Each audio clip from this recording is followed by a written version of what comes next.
Grieving.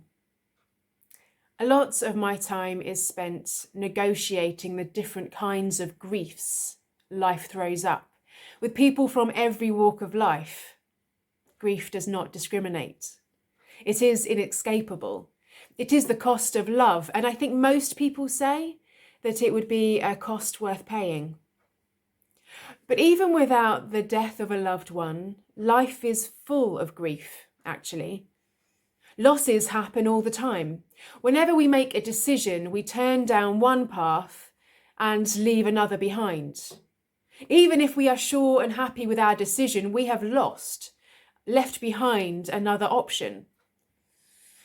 I guess food envy is a very silly example of what I'm talking about.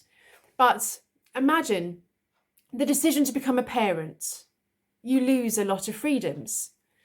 You take part in a relationship. You no longer have just yourself to consider. You leave one job for another and you lose familiarity. You move home and you leave behind memories.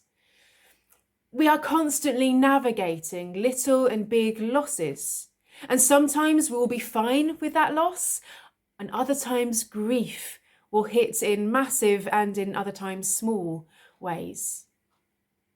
Grief travels with each of us differently, but we will all encounter it. And especially when it comes to the ends of things, the finishes, whether by choice or not, grief is inevitable. And of course, it's certainly true of death, where the world shifts a little with every person no longer with us. And so along with grief, we make space for remembering and marking and acknowledging the capacity of our hearts to hold within them so much. In Holy Week, we are reminded of the profound fear and loss experienced by the disciples, who were facing the end of a world-changing 3 years following Jesus, and the horror at his arrest and imprisonment.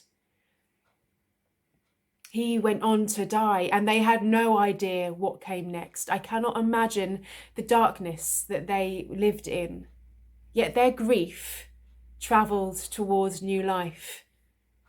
As they saw the possibilities of the resurrection, as they realised there was more to come, the new possibilities, held with the unimaginable uncertainty, had the capacity to continue and draw together a new community and build a church which still remains. Grief isn't the end of us, and death does not have the last word.